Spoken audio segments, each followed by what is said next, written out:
Você já sabe, se estiver assistindo esse vídeo pela primeira vez, pule a oração, vá lá para o estudo bíblico, tá? Depois que você ouvir o estudo bíblico, você volta e faz a oração do começo. Por que eu estou colocando a oração no começo? Porque depois você vai precisar repetir essa oração durante 7 dias, tá bom? Então, nós iremos para a oração agora e logo após a oração eu vou voltar, vou falar um pouquinho e colocar o estudo bíblico para você. Vamos orar? Repita assim comigo, ó. Senhor Jesus, eu entro agora na tua presença, dizendo que o Senhor é bom e a sua misericórdia dura para sempre. Dizendo toda honra e toda glória seja dada ao Senhor.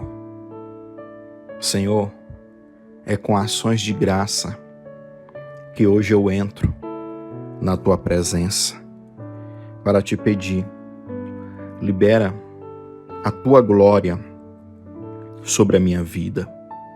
Senhor, eu quero estar e permanecer revestido pelo teu poder, por esta glória.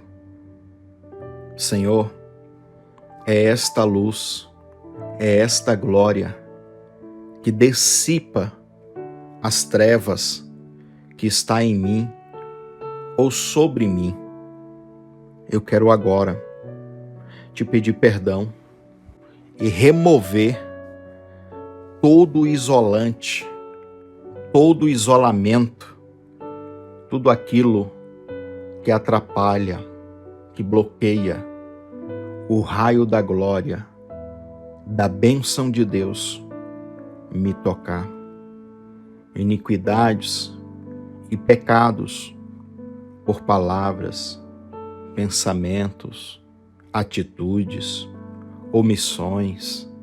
Senhor, traz a minha memória, a minha lembrança, se tem algo específico que eu tenho que confessar.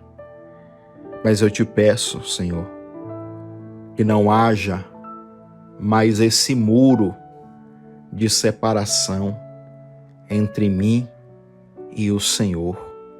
Pelo contrário, que venha abaixo, que esta fortaleza ela seja destruída.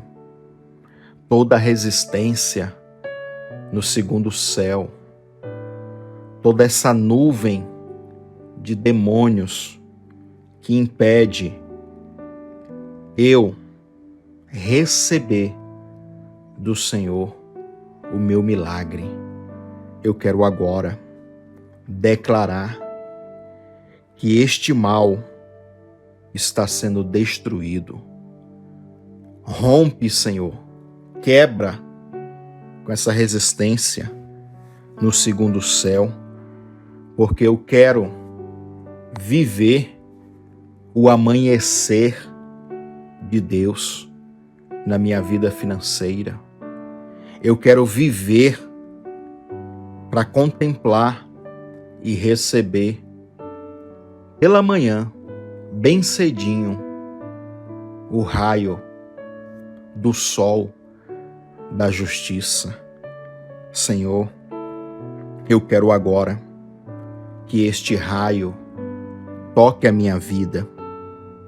Troveja, Senhor. Troveja, Senhor. Troveja, Senhor, contra os meus inimigos. Que eles fiquem confusos e venham perder a batalha contra mim. Senhor, eu quero agora declarar que eu sou a tua habitação. Vem, Senhor, vem morar, vem permanecer. Eu quero ser esta casa que o Senhor pode permanecer. Eu abro agora a porta do coração, da alma, da mente, do corpo, do espírito, todo o meu ser e te convido, vem, Senhor, pode entrar, ceia comigo, porque neste momento também eu quero entrar no lugar de comunhão contigo. Eu acesso agora, eu entro agora pelo novo e vivo caminho, o tabernáculo do céu.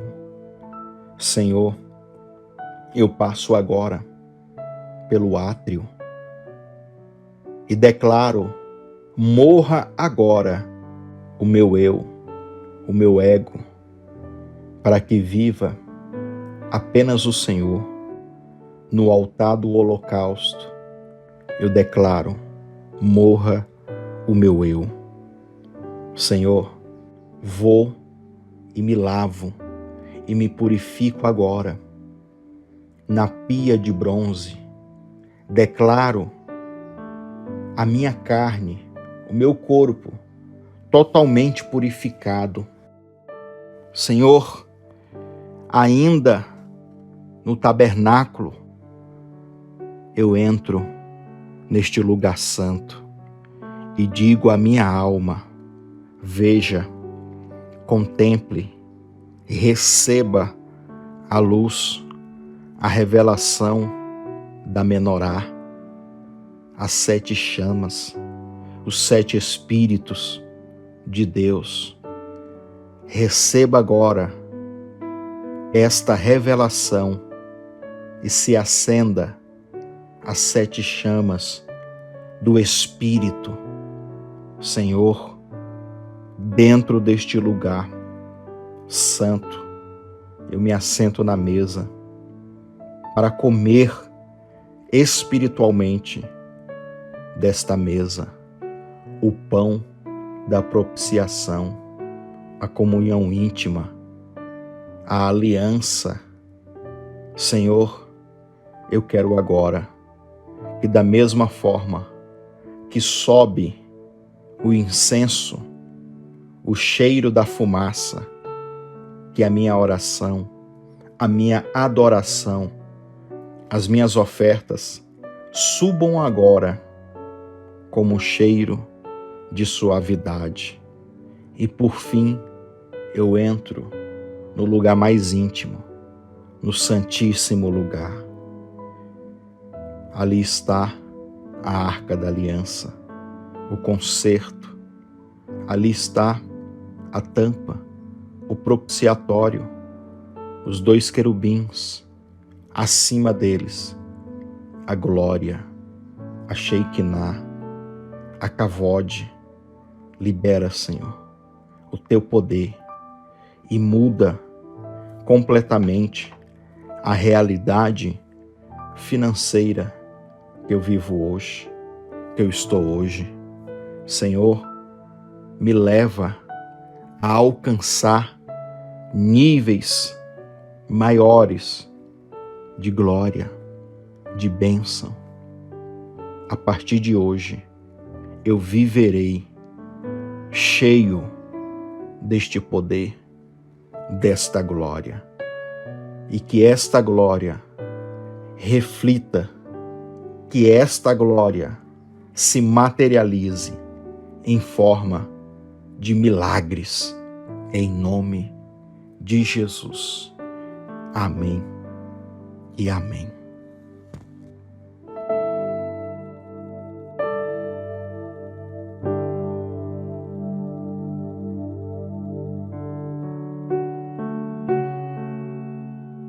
Glória a Deus, graça e paz, meu irmão, minha irmã. Já marcou o joinha? Gostei, o like, curtiu o vídeo, compartilhou? Tu compartilha, porque tu sabe que em janeiro eu vou tirar esse vídeo do ar. Na verdade, todos os vídeos, vou tirar todos eles. Sabe por quê? Eu vou te mostrar um exemplo aqui. Olha, veja só essa imagem. Essa imagem vai aparecer em uma dessas aulas que você vai assistir. Eu acho que é a 4ª ou 5ª, não lembro bem. Mas essa imagem é um exemplo do que a IA pode fazer. No momento que eu fiz o curso de Parnassá, que eu coloco na Hotmart. Inclusive, quero agradecer quem adquiriu, quem comprou, nem que for para ajudar a gente, né? Porque está recebendo o curso aqui de graça. Mas lá na Hotmart também, além de ter os vídeos que eu estou passando aqui para você, também tem o quê? As tiras dúvidas. E tem vídeos lá de bate-papo com a primeira turma desse curso que eu fiz, de 2 horas e pouco, virou outras aulas, outras coisas lá. E além disso, também tem os esboços das pregações para você baixar. Então, você vai ver o que eu vou fazer aqui agora,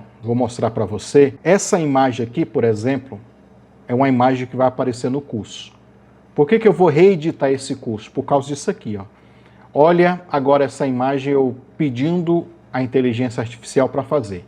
Então, criou essa imagem aí que você está vendo, e depois eu falei, anima agora essa imagem e transforma essa imagem em um vídeo.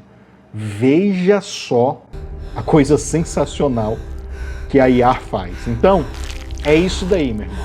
É isso que a gente vai fazer nesse curso todo. Então, vai vir muita novidade, muito efeito, muita coisa assim, ó, top, bacana. Fora que tem algumas imagens do curso que elas vão dar direitos autorais no YouTube, e quando eu colocar no YouTube, o YouTube vai reivindicar esses direitos autorais. Então, eu fazendo tudo pela IA que eu pago, não vou ter esse problema também. Então, isso é um exemplo. Olha, se você quer adquirir, quer comprar o curso para nos ajudar, com 80% de desconto, inclusive, o link da Hotmart está aqui nas descrições, tá bom? Assim também como o livro, olha, e algumas pessoas compraram o livro nesses dias que eu estou anunciando no vídeo, tá? Eu estou indo deixar o livro praticamente no mesmo dia. Tu comprar de manhã, à tarde eu estou indo lá depositar. Então, que é para chegar rápido na sua casa. Os 7 Olhos de Deus. É um livro que fala sobre os dons espirituais, e no caso 7 habilidades ou dons espirituais, de como Deus se comunica com você, ou conosco, né? Tem sonhos, tem profecia, tem revelação, palavra de conhecimento, arrebatamento de espírito, consciente, inconsciente. Olha, tudo que você precisa para aprofundar mais nesse tema sobre dons espirituais, você vai encontrar nesse livro. É um livro colorido,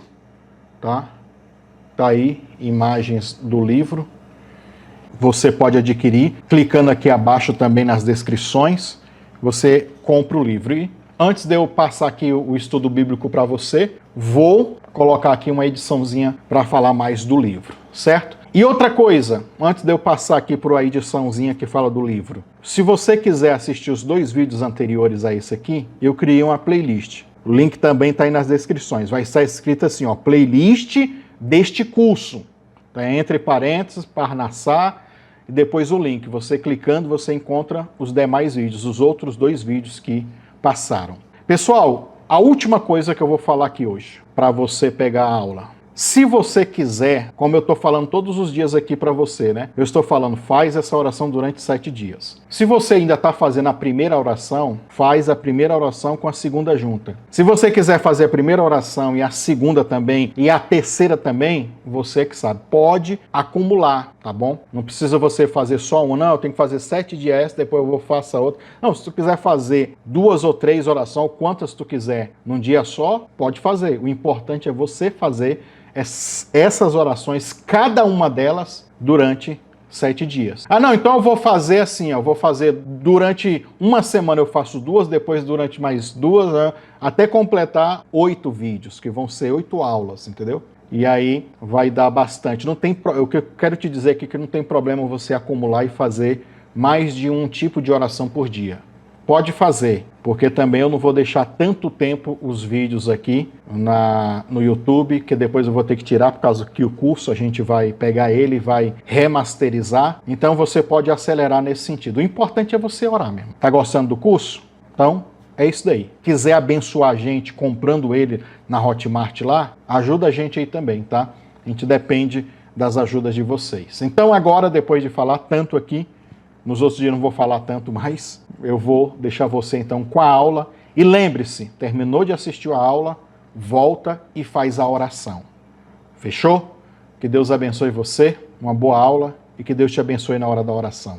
Ardemar é a palavra hebraica para profundo sono e é uma das habilidades espirituais proféticas que eu relato nesse livro chamado Os 7 Olhos de Deus. Você acredita que Deus fala através de sonhos? Ou você já teve sonhos que pareceu bem reais? Preste atenção na leitura, onde nós encontramos essa expressão hebraica tardemá. Gênesis capítulo 15. Ao pôr do sol, Abraão foi tomado de um sono profundo. E eis que vieram sobre ele trevas densas e assustadoras. Deus traz uma experiência de tardemá, e essa expressão, além de profundo sono, também significa letargia ou transe. E nesse transe profético, nesse estado de... não sei se eu estou dormindo ou se não estou. Um estado letárgico, de repente surgiu um braseiro que soltava fumaça e uma tocha de fogo, e o braseiro e a tocha passaram pelo meio dos animais divididos. Naquele mesmo momento fez o Senhor a seguinte aliança com Abrão: os teus descendentes eu dei essa terra, desde o ribeiro do Egito até o grande rio, o rio Eufrates. Gênesis 15, 17 e 18. E aqui nesse livro eu abordo muitas experiências, onde eu falo sobre sonhos, que essa é uma habilidade também, uma forma de Deus falar contigo. Adquire esse livro clicando aqui abaixo no link do Mercado Livre, ou você pode pesquisar também no Mercado Livre. E lá no Mercado Livre coloca assim: 7 Olhos de Deus, Eliseu Lustosa. Você acha com mais facilidade, tá? Olá, meus queridos, graça e paz. Eu sou Eliseu Lustosa e você é muito bem-vindo aqui na nossa escola de Parnassá. Roda a vinheta.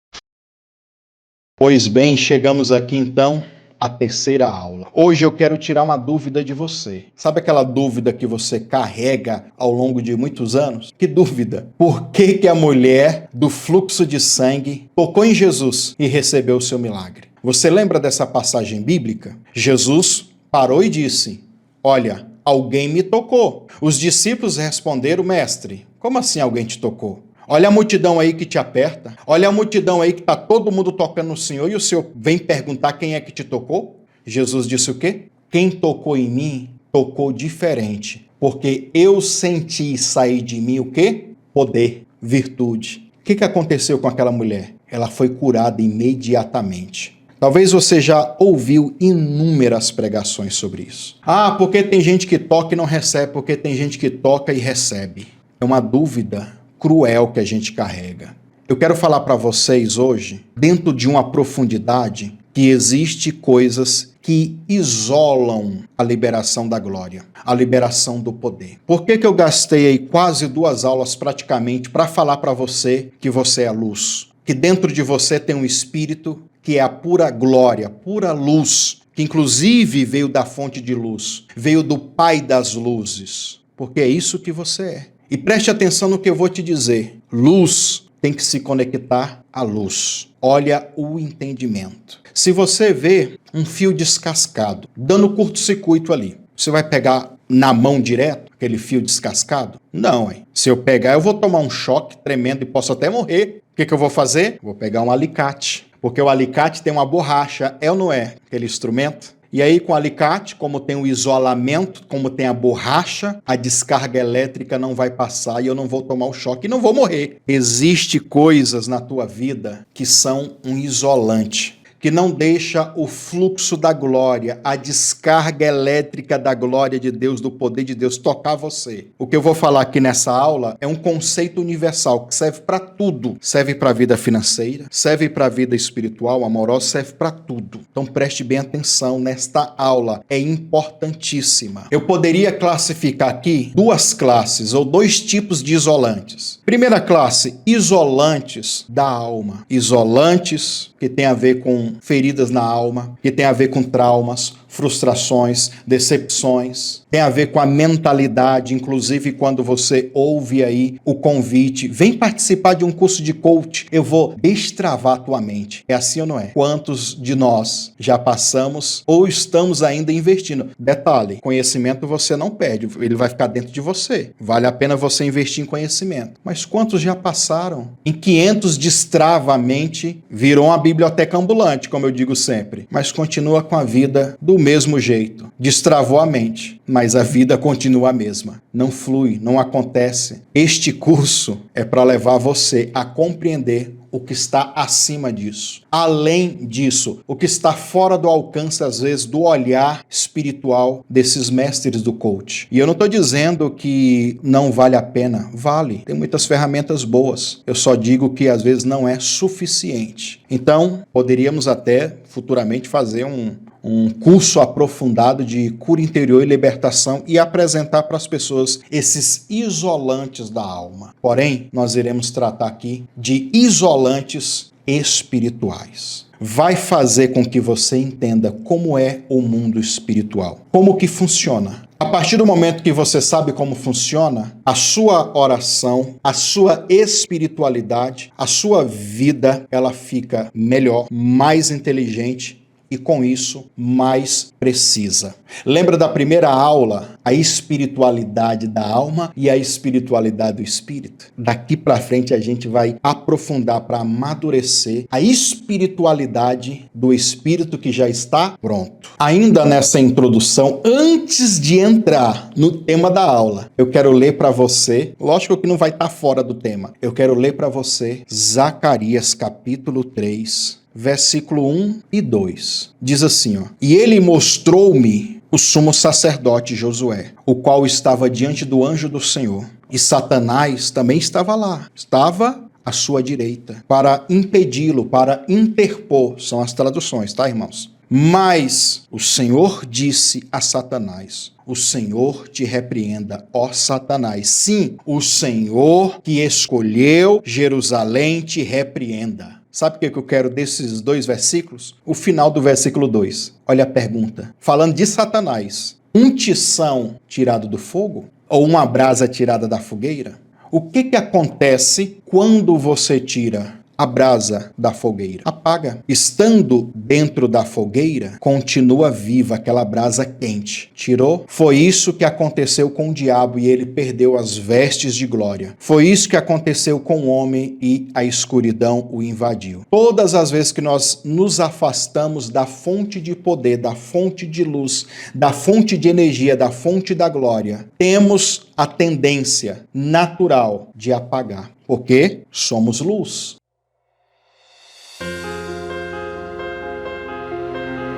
Na escada de Jacó, você percebe que no sonho de Jacó, anjos sobem e descem. E nós vamos falar da escada de Jacó e aprofundar nisso. Por que tem anjos que sobem e descem? Há um entendimento extra-bíblia, ou seja, fora da Bíblia. Vai aí mais uma heresia. Que os anjos, eles se alimentam da glória de Deus. Eles não podem ficar muito tempo distante do trono de Deus. Por isso que eles sobem e descem. E ainda tem uma heresia pior ainda, que é que quando você está cheio do poder de Deus, da unção, vivendo uma espiritualidade inteligente, até os anjos se fortalecem quando está perto de você. Porque, ora, o Deus vivo não está dentro de você? No final desta aula tem conteúdo extra, que é dentro desse entendimento. Deus dentro de você. Mas vamos voltar aqui ao raciocínio da introdução dessa aula de hoje. Os anjos, eles são luz também. Eles se alimentam do trono de Deus. Isaías capítulo 6, você lembra? Santo, santo é o Senhor dos exércitos. Isso era o que os serafins, os anjos de fogo, que estavam ao lado do trono de Deus, estavam dizendo. Santo, santo é o Senhor dos exércitos, e toda a terra está cheia da sua glória. Há uma diferença da glória de Deus, a terra cheia da glória. Tem um outro versículo que diz que a terra está cheia do conhecimento da sua glória. Duas coisas. Tem a glória e tem o conhecimento da glória. Dentro desse entendimento de Lúcifer, o diabo, Satanás, se apagando porque saiu de perto da fogueira,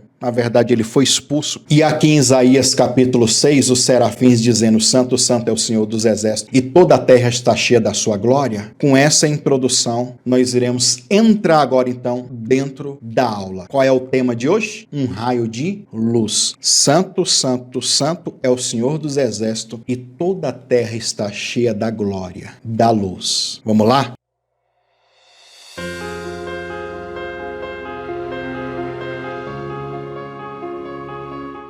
Para você que está perguntando o que é um raio de luz, Um raio de luz, irmãos, é uma bênção, é um milagre. Um raio de luz é a descarga energética que, por exemplo, o sol emana, sai dele. Imagina o sol liberando raios. Imagina o trono da glória liberando glória. A mesma coisa. Por isso que há uma comparação com Deus como o sol da justiça. Se Deus é esse sol da justiça, um raio libera essa justiça. O que eu preciso fazer para receber o milagre é me conectar com esse raio. Porém, muitas vezes nós tentamos nos conectar e não há essa conexão. Parece que não há. Voltamos de um culto frustrado. Eu fui lá, o ministrante, o palestrante, o pastor, o padre, falou que ia acontecer isso comigo e e fala um monte de coisa. E nada aconteceu. Eu me pergunto, será que o palestrante era ruim? Será que o pastor não tinha vida no altar? Será que o feiticeiro não deveria invocar um demônio mais forte? Será que o problema estava em mim, no ambiente? Não, estava no vizinho aqui do meu lado de curso que estava enchendo meu saco. Eu fiquei com raiva e já me abusei e tal. Nós temos essa mania de procurar onde está o problema.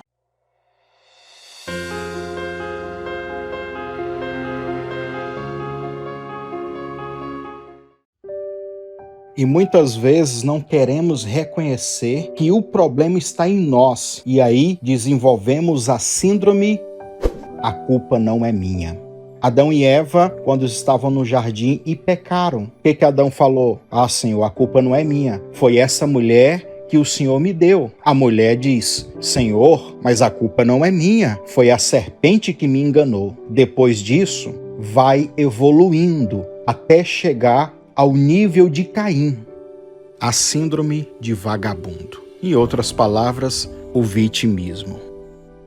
Em Gênesis capítulo 4, versículo 13, quando ele tinha acabado de fazer o que fez com seu irmão, ele declara o seguinte: é maior a minha maldade que a que possa ser perdoada? Olha só o vitimismo. Ele não vê que a culpa é dele e está nele. Ele diz no versículo 14 o seguinte: eis que hoje tu me lanças, falando para Deus, tu me lanças da face da terra. Olha o vitimismo. E da tua face me esconderei e serei um fugitivo. Eu sou um vítima, um coitado. Serei um fugitivo na terra. E será que todo aquele que me achar vai me matar. Você percebe que ele não reconhece o seu erro e por ele não reconhecer, não há arrependimento para que através do arrependimento Deus o transforme e o restaure. Não, ele apresenta um comportamento vitimista. Dentro do hebraico existem algumas palavras que são traduzidas na Bíblia em português para perdoar. E um dos exemplos é esse daqui de Caim, em Gênesis capítulo 4, versículo 13, que ele fala o seguinte: a minha maldade é tão grande que ela não possa ser perdoada. Então essa palavra aí, perdoar, se a gente lê uma outra tradução da Bíblia, por exemplo, a King James atualizada, você vê que essa frase já muda lá, porque eles se aproximaram mais do original. Lá ele declara o seguinte: o meu castigo é maior do que eu posso suportar. Então essa palavra perdoar aí, que é usada, não é que está errado, está certo. Se traduz como perdoar e se traduz como também suportar. Aí criamos um conceito sobre perdão no entendimento hebraico. A palavra hebraica aqui é a palavra nasa, que significa em português também levantar, significa aceitar. Preste atenção nessa palavra, nessa tradução, aceitar. Significa também avançar e a capacidade de sofrer, ou seja, de aguentar um sofrimento. E olha só como é interessante isso daqui. Todo mundo que tem um pecado, que leva consigo um problema, um erro, ele está suportando ou levando ou aguentando uma carga. Você se pergunta como que cria uma conexão entre maldade, iniquidade, pecado e levar a carga. Na tradução da King James, como eu disse para você, Caim ele declarou o seguinte: o meu castigo é maior do que eu possa suportar. E realmente, o castigo do pecado, só quem conseguiu suportar foi Jesus. Ele é tipificado na figura do bode Azazel, que levava para o deserto a carga dos pecados e iniquidades que o sacerdote, pela imposição de mão, transferia para aquele bode. Jesus, ele não só perdoa pecados, como ele tira a carga pesada que nós levamos dos erros, das falhas, dos pecados, das iniquidades e toda a maldição.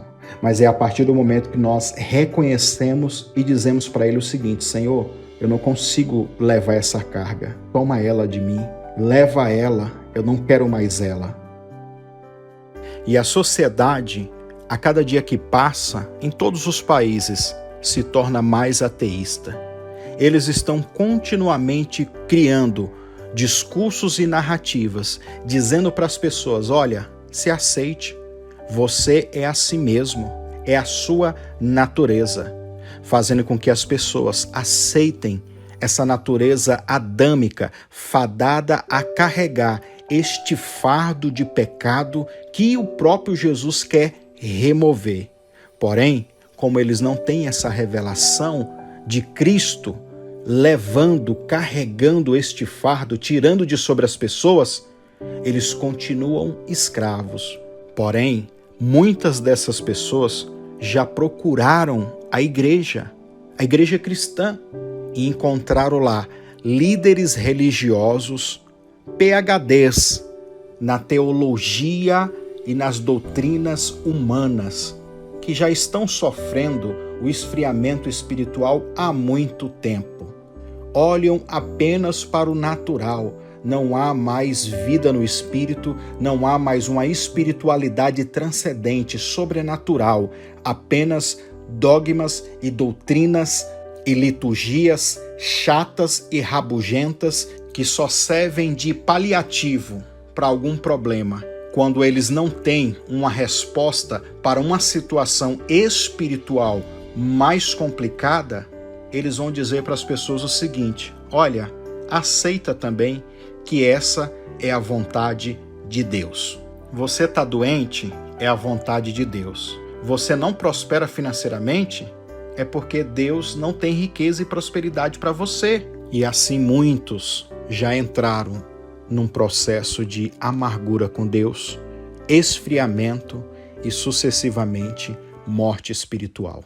E é bom você estar aqui nesse curso, porque eu quero tentar te ajudar aqui. Eu quero falar dos isolantes espirituais que estão numa camada espiritual bem densa. Só de falar isso daqui, você já entende o versículo que nós iremos ler agora, de Salmos 97. Vamos ler do versículo 1 ao versículo 6. O Senhor reina. Exulte a terra toda, alegre-se até as pequenas ilhas mais distantes. Versículo 2, preste atenção nisso aqui, ó. Nuvens inescrutáveis e espessas o circundam. Retidão e justiça são o alicerce do seu trono. Diante dele alastra-se o fogo, devorando ao redor os seus adversários. Os relâmpagos clareiam o mundo, a terra viu-o e estremeceu. Como cera, derreteram-se os montes diante do Eterno, perante o Senhor de toda a terra. Os céus proclamam a sua justiça, e todos os povos veem a sua glória. Ficou bem claro aqui já, né? Com essa dinâmica que eu falei para vocês do sol. Em outras traduções, como na João Almeida, essa é a King James. Na João Almeida diz assim, ó, nuvens e escuridão. Nuvens e escuridão estão ao redor do trono de Deus. O que são essas nuvens espessas? O que são essas nuvens densas ou esta escuridão? Para você entender melhor, nós iremos entrar aqui rapidinho dentro do conceito do primeiro, segundo e terceiro céu. Talvez você que já está aqui já está careca de saber disso. Mas eu tenho que falar assim mesmo, porque pode ser que tenha alguém no curso que não entende ainda. Vamos lá? Eu deixei aí, até mesmo no esboço, uma fotinha que descreve mais ou menos como que é o primeiro e o segundo e o terceiro céu. Mas vamos ler o versículo primeiro, 2 Coríntios capítulo 12, versículo 2. Conheço um homem em Cristo, e há 14 anos, se no corpo, não sei, se fora do corpo, não sei. Deus o sabe, foi arrebatado até o terceiro céu. Nós vamos falar do conceito aqui rapidinho do primeiro, do segundo, do terceiro céu. Os judeus cabalísticos acreditam que não é 3, são 7 céus. E aí tem uma outra turma que junta judaísmo, esoterismo, nova era, um monte de coisa. Não são 3, não são 7, são 12, porque são 12 casas dos zodíacos. Estou falando isso só para curiosidade de vocês, tá? Nós iremos ficar com o quê? Com o que a Bíblia está dizendo, o terceiro céu. Se tem o terceiro, é porque passou por 2. Então, olha nessa foto aí. Nesta imagem que eu coloquei aí para vocês e deixei até no esboço, o primeiro céu é a atmosfera. É onde está ali os pássaros voando, tá vendo? O segundo céu, você tá vendo aí na imagem? Olha, eu vou dizer para vocês que eu concordo parcialmente. Recentemente, eu estava assistindo um documentário aqui científico. Os cientistas, eles estão tentando descobrir, meus queridos, aonde está a matéria escura.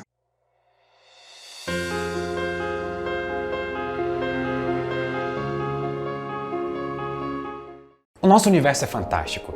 Ele é realmente um lugar fascinante, cheio de fenômenos bizarros e coisas que parecem terem vindo de contos de terror. Nós temos buracos negros devorando estrelas inteiras em segundos, estrelas explodindo com energia o suficiente para serem vistas através de galáxias inteiras e até delicadas nuvens de poeira estelar que a qualquer momento podem se colapsar e formar novas estrelas e, quem sabe, no futuro, planetas com vida. O nosso universo é de certa forma colorido. Não importa em qual frequência do espectro você olhe, ele estará brilhando. Mas tudo que nós vemos, tudo que conhecemos como o nosso universo, todas as cores, todas as frequências, todos os buracos negros e todas as estrelas, não são nem 4% de tudo que existe. Nós estamos no escuro. Ou melhor, estamos imersos em matéria escura. Você provavelmente ouviu falar em matéria escura em algum momento.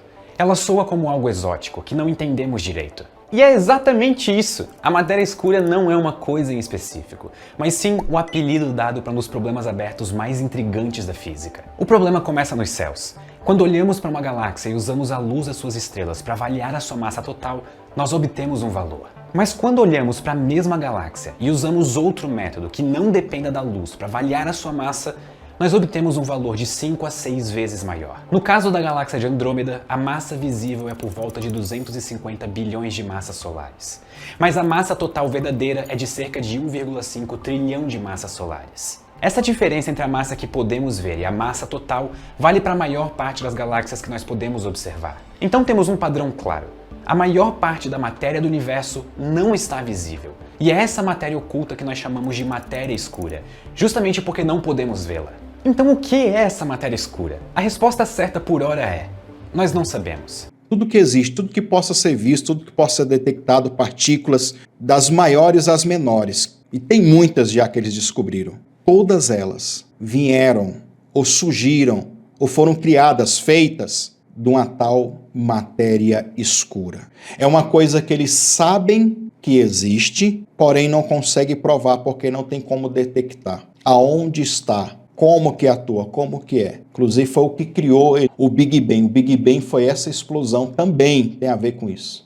Aí eu fiquei pensando, né? Eu cá com meus botões. Essa matéria escura aí é o poder de Deus, que é invisível. Está em tudo, mas eles não conseguem ver, não conseguem detectar, porque faz parte de outra dimensão. Então, por isso que às vezes, quando essa foto aqui, essa imagem, retrata o segundo céu sendo os planetas, aonde está as galáxias, aonde está o universo, eu fico meio assim, porque para mim ainda faz parte do primeiro céu, ou seja, tudo que é visível. Mas vamos supor então que aí é o segundo céu. Eu acredito que aonde os demônios estão já é dentro de uma outra dimensão, talvez próxima ali, mas dentro já de uma outra dimensão. E nós vamos ver isso aqui agorinha, porque eu anotei aqui embaixo, inclusive, o versículo clichê, Efésios 6. Mas o segundo céu, então, é onde está essa escuridão aí. E depois do segundo, o terceiro céu, onde está o trono de Deus, é depois de tudo isso, certo? Olha lá, trono de Deus, a glória de Deus, anjos, aonde os anjos estão, ali é o terceiro céu. Se a gente pega, então, e lê essa expressão aqui de Salmos 97, no versículo 2, nuvens inescrutáveis, na tradução da João Almeida Ferreira, você vai encontrar a expressão seguinte: nuvens e escuridão. Essas nuvens espessas ou nuvem com escuridão são as mesmas que você vai ver quando Moisés está no Sinai, recebendo ali a revelação das tábuas da lei, dos 10 mandamentos. O povo está lá embaixo, de longe no acampamento, olhando para o monte e vendo essa nuvem espessa, que inclusive eles relatam lá que saiu um fogo. Olha o que diz o Salmos 97, olha o versículo 3, se não é a mesma coisa. Diante dele alastra-se um fogo, devorando ao redor os seus adversários. Você vai ver que aonde o trono está, essa nuvem pesada, essa nuvem carregada, ela vai também. É como um fenômeno. Em português é a famosa Shekinah. E é desta nuvem que saem os relâmpagos da glória, da justiça, do juízo, da manifestação do poder. Então, dentro desse entendimento aqui, tudo que você precisa para receber um milagre é ser atingido por um raio desse. Um raio que cura, um raio que prospera, um raio que liberta, um raio que transforma. Porém, como eu coloquei aí em Efésios 6, versículo 12, a batalha espiritual. Principados, potestades, hortes infernais da maldade. Aonde eles estão? Isso aqui você está careca de ouvir. Nos lugares celestiais. Tem uma expressão que chama lugar intermediário. Ou seja, tenta imaginar então, trono de Deus, a nuvem espessa está bem aqui já. Vamos dizer que aqui em cima da minha mão está o trono de Deus. Deixa eu colocar aqui, ó. Aqui é o trono de Deus. E aqui embaixo, ó, a nuvem espessa. E mais aqui embaixo um pouquinho é onde os demônios estão residindo. Com essa montagem, você vai entender melhor. Olha lá, lá em cima, trono de Deus. Abaixo, a nuvem espessa, onde estão aqueles raios ali. E ali pertinho dessa nuvem espessa, ou da nuvem de glória, logo ali é as regiões celestiais. E aí, onde estão os principados, as potestades, as hortes infernais da maldade. É uma rede de comunicação. Eles estão ali, no segundo céu, nesse lugar intermediário. Por isso que eu quero acreditar que é uma outra dimensão ainda, antes de chegar no céu inacessível da glória de Deus. Ou seja, o trono da glória está lá no terceiro céu. É ele que emite, que envia os raios para a terra, até para tocar você. Entre o terceiro céu tem o segundo, aonde os demônios estão, aonde acontecem as batalhas, onde os principados estão. E é esses principados que vão tentar reter, é esses principados que vão tentar segurar para que esse raio não toque você. E isso aconteceu com Daniel. Lembra? Eu vou ler aqui para vocês, ó.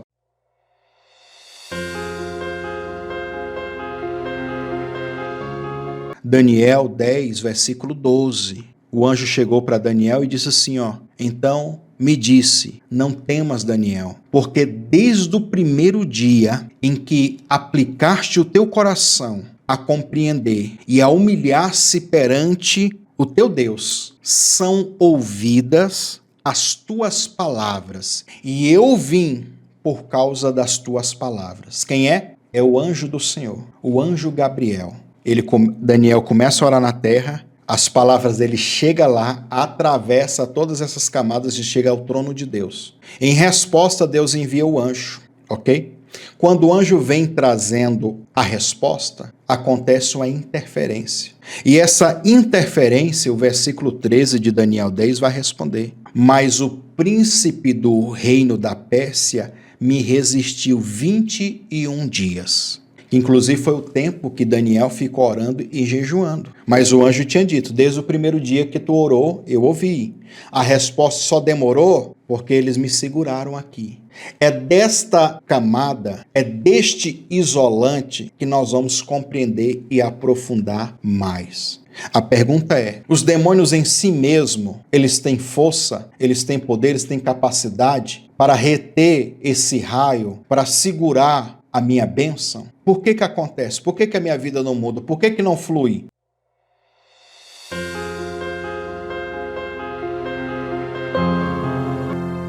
Por que que as profecias do profeta, que quando revelou para mim, revelou toda a minha vida, acertou tudo, revelou coisas profundas e escondidas, E até hoje isso não aconteceu. Porque o dom de palavra de conhecimento, revelação ou uma profecia é apenas uma ferramenta, meu querido e minha querida, para, no meio da batalha, você estar um passo à frente. A profecia, normalmente, segundo o apóstolo Paulo, ela serve para encorajar as pessoas não desanimar daquilo que querem. Até mesmo as profecias e as revelações, elas passam por esse crivo da batalha espiritual. Olha o que Paulo diz para Timóteo em relação às profecias que foram lançadas na vida dele. Paulo incentiva ele a lutar por estas profecias. O problema é que muitas pessoas que estão profetizando e não sabem do ministério profético, profetizam e falam para as pessoas, não, agora compra uma rede, deita que Deus vai fazer. E outros chegam até a dizer, se eu sou profeta, vai cumprir. E não tem nada a ver com isso. Muitas vezes você pode ser o profeta, pode revelar tudo e não se cumprir porque o diabo resistiu, segurou. Há uma batalha espiritual daquele potencial de bênção que já foi liberado no mundo espiritual. Porém, esse potencial ele está retido no mundo espiritual. Há um isolante, há um bloqueio que tem que ser quebrado.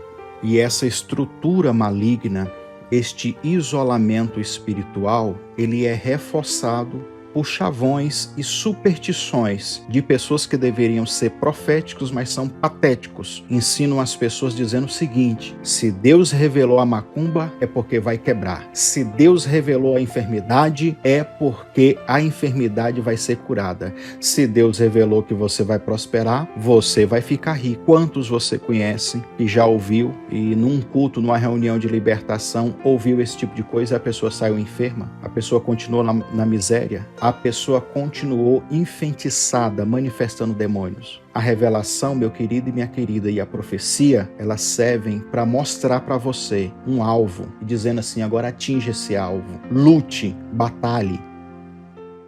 E como você está entendendo aqui de Daniel, não é que Deus não está ouvindo a sua oração. E às vezes não é que Deus não liberou a sua bênção, o seu milagre. É porque está retido no mundo espiritual. Os demônios seguraram. E por que os demônios seguraram? Por que eles têm legalidade, autoridade para segurar? É neste ponto que eu quero te falar.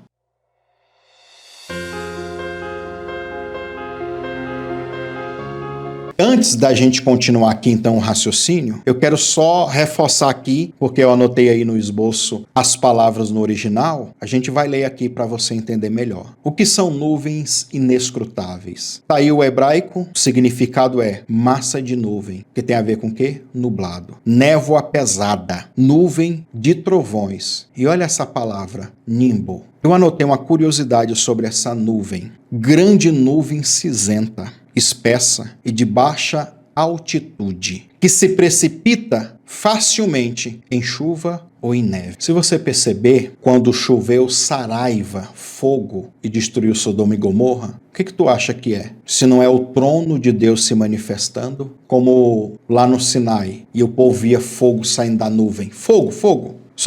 Só que ali não era para um juízo, é para dar uma revelação. A saraiva que choveu para destruir a cidade como forma de juízo foi a própria nuvem espessa que aonde o trono vai, ela vai também, liberando poder e materializando em forma dessa chuva de fogo, chuva ácida, né? Essa nuvem também é chamada de nimbo. O que significa o nimbo? O nimbo é o disco ou círculo luminoso que cinge a cabeça das imagens de Cristo ou dos santos. Já viu? Vou colocar uma para você ver aí. Que na antiguidade cingia a cabeça dos imperadores romanos. Isso tem um significado espiritual.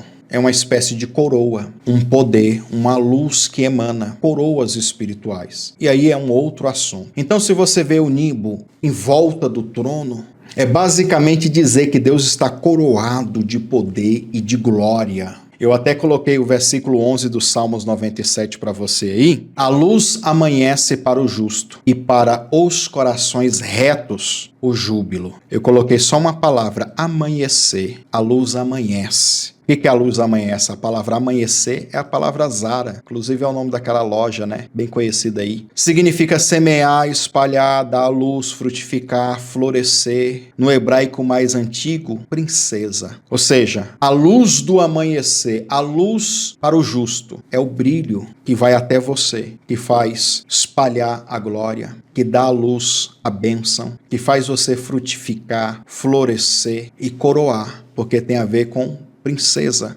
Então é essa luz, é essa glória que sai dessa nuvem espessa, que sai do trono de Deus, que toca você, e você que é espírito também, que é luz também, recebe essa descarga de poder, é curado, é liberto, é próspero, é livre. O dinheiro, meu querido, a riqueza, a fortuna, tudo é um raio de glória. É como o amanhecer de Deus para a tua vida, um novo dia que começa agora, uma nova contagem de um novo ciclo de bênção, de vitória, de conquista, de prosperidade. Depois de uma longa noite de guerra, batalha com demônios, a noite passou, chega o dia, os céus se abrem. E agora os céus abertos, estes raios estão livres para acessar você e você acessar eles. E no nome de Jesus, essa conexão vai acontecer com você e a tua vida vai ser outra a partir deste curso. O que nós devemos fazer é nos conectar com os raios de glória que estão emanando do trono de Deus, que vibram numa frequência financeira. Por isso que você ouve expressões fluxo financeiro, energia financeira. E o nosso próximo ponto aqui é liberando os raios da nuvem de Deus. Vamos lá?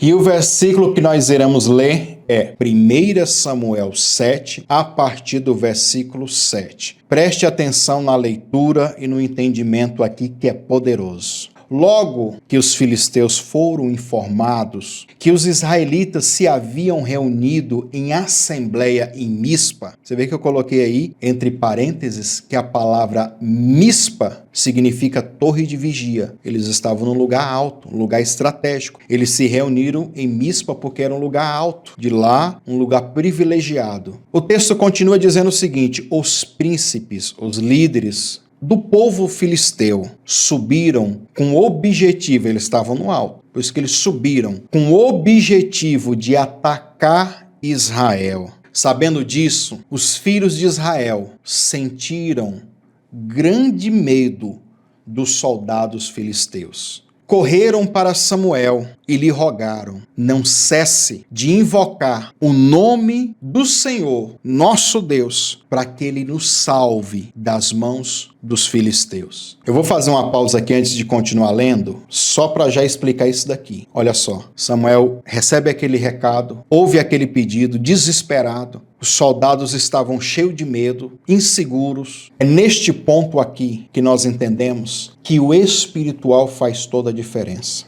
Que por mais que você tenha habilidades, que por mais que você seja bom naquilo, muitas vezes acontece o que aconteceu com eles aqui. Você se sente inseguro, você se sente com medo. E por mais que nós tenhamos muita confiança, não quer dizer também que vai dar certo. Tem muita gente muito confiante e está dando tudo errado. Ou seja, o mundo espiritual, ele tem segredos que quando a gente sabe usá-los, o mundo espiritual se volta ao nosso favor. Eles tinham habilidade, eram soldados, mas eles estavam com medo do inimigo. E quem é que não sente medo? Quem é que não tem um medo de alguma coisa? De fracassar, de perder, de não dar certo? Porque talvez já perdeu muitas vezes. Olha que eles vão batalhar como soldados, humanamente. E o profeta Samuel é o profeta que vai batalhar espiritualmente. Batalhar espiritualmente não anula você batalhar fisicamente. Tem muitas pessoas que acham que o milagre vai acontecer só por causa da oração. Não é. É oração, é estratégia junto com ação. Eles deveriam ir sim batalhar, lutar, morrendo de medo, se cagando nas calças. Vão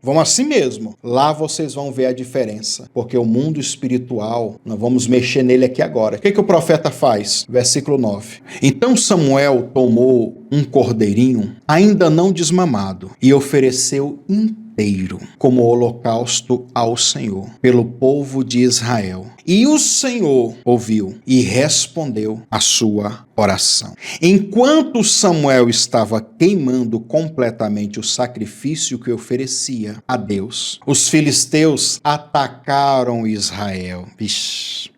Mas, naquele dia, porém, o Senhor fez o quê? Trovejou com fortíssimo estrondo contra o exército filisteu. Colocou todos os soldados em pânico e foram derrotados por Israel. Percebe aqui, olha, até me arrepiei aqui agora. Forte isso daqui. O que acontece? Eles estavam cheios de medo. O profeta pega aquele medo deles, correndo às pressas, levanta um altar, faz um sacrifício. E quando Samuel então vai para o altar com o seu sacrifício, com a sua adoração, o que acontece? O Senhor ouve a oração dele e responde, fazendo o quê? Trovejando. Aqui a gente entende o seguinte: existe uma batalha física que você batalha no dia a dia e existe uma batalha de altares. Quem é que não sabe que os filisteus eram feiticeiros? Um dos deuses deles era Dagon. Israel, mesmo estando em um lugar privilegiado, em Mispa, no lugar alto, quando os filisteus... E todo mundo sabe, olha, em estratégia de guerra naquela época, quem estava no lugar alto, até hoje é assim, quem está no lugar alto, olha aqui para baixo e ó, naquela época flecha, ó, é desvantagem para quem está embaixo. Israel estava em cima, em Mispa. Os inimigos subiram, eles morreram de medo. Aí se une o quê? A batalha física e a batalha espiritual. No altar, o profeta Samuel resolve. Eu chamo Samuel aqui o profeta que libera os raios, o profeta que atrai o trovão. E como ele faz isso? No altar. E quando eles viram que aquilo era um ataque espiritual, vamos dizer assim, correram para Samuel. Vamos chamar o guerreiro intercessor. Foram lá para Samuel. E Samuel, então, acessa, atrai os trovões, o relâmpago de Deus. E é interessante aqui que nessa passagem, o medo que o povo de Deus estava foi transferido, foi passado para eles. A Bíblia diz então que quando Samuel ali sacrificando, que Deus ouve e responde ele, olha o que o texto diz: e o Senhor trovejou fortíssimo com estrondo contra o exército filisteu. A pergunta que eu te faço é, isso é lógico, inclusive. Se houve um estrondo e eles estavam ali perto porque iam brigar, talvez o povo, o exército de Israel não ouviu o mesmo estrondo, não ouviu o mesmo trovejar. E por que só os filisteus ficaram perturbados? E que tipo de estrondo é esse? E que tipo de som que os israelitas não ouviram, mas os filisteus ouviram e ficaram perturbados? Será que foi uma frequência de som diferente? O mundo espiritual é assim. Eu não disse para vocês os cientistas que estão descobrindo partículas e partículas menores e menores ao longo que eles vão estudando? Existem frequências de som que só se ouve espiritualmente. Aquele som do trovejar de Deus foi captado pelo espírito daqueles homens filisteus. E isso somatizou na alma deles em forma de medo. E a Bíblia diz que eles entraram em pânico. Um estrondo. Imagina eles em pânico, confuso, perturbado. Agora, e o cara fica, meu Deus, perturbado. Aí tá distraído, o cara vem com a espada, mata todo mundo. Olha o que significa trovejou no original. Raã, irritar, significa rugir. Inclusive eu coloquei aqui, ó, 1 Crônicas 16:32. Quando o mar ruge, né? Ruge o mar. O sentido figurado dessa palavra trovejou significa ficar violentamente agitado. Tem a ver também com tilindar das espadas. Essa é forte, aí eu coloquei linguagem de guerra. O que é o tilindar das espadas? Eu vou entrar em guerra e ó...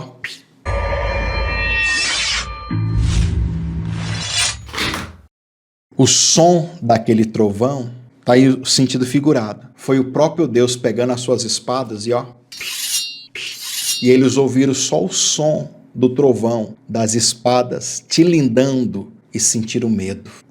Ouviram, meu Deus, o que é isso? Sabe quando a gente ouve um rosnado de um cachorro, você, meu Deus do céu, você já sente aquele medo? O medo deles foram tanto que eles ficaram em pânico, o tilindar das espadas.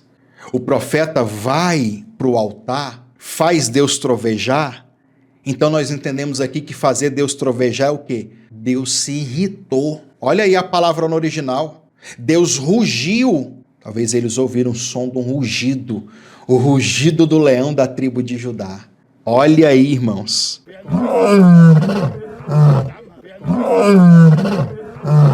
O sentido figurado da palavra é o quê?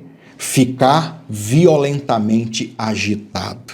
Se o profeta Samuel não faz aquilo, não vai para o altar, não sacrifica, não guerreia no altar, não faz essa luta, essa guerra de altares, o povo tinha morrido, perdido a batalha, a guerra. Deus não tinha reagido, não tinha sido agitado com violência. A diferença é saber como fazer isso nos dias de hoje. Eu coloquei uma frase aí. Enquanto você não estiver trovejando de raiva, de fúria, pegando as espadas e tilindando também contra o espírito da derrota financeira, você vai continuar sendo derrotado.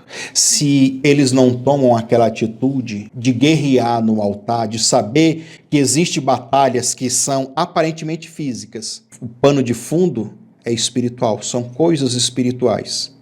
Enquanto a gente não souber usar essas estratégias, essas ferramentas espirituais, vamos continuar confuso. Mas e aí, Deus? Mas e aí? Eu lhe pergunto, se o Samuel, o profeta, não tivesse feito aquilo, haveria resposta? Eu coloquei aí também, o intervalo do som do trovão. O raio, quando ele é liberado, ele corta, ou seja, ultrapassa a barreira do som. Pois a velocidade que ele corre nos céus é mais rápido do que a velocidade do som. Quem é que não sabe disso, né? Devido a isso, sempre que vemos um raio nos céus, você vê ali,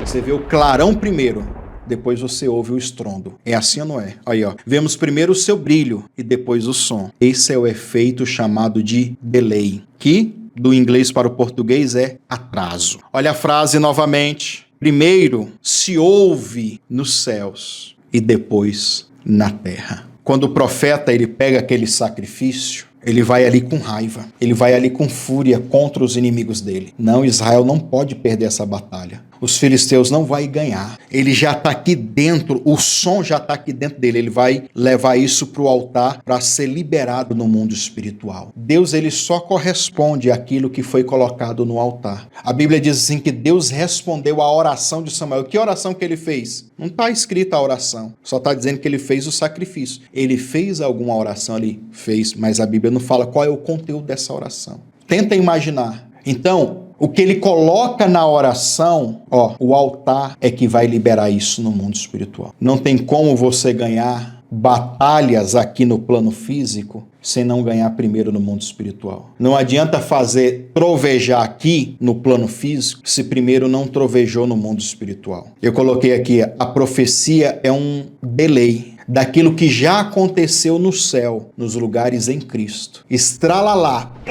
depois aparece na terra, se manifesta na terra. Deus fala no céu e depois fala na terra.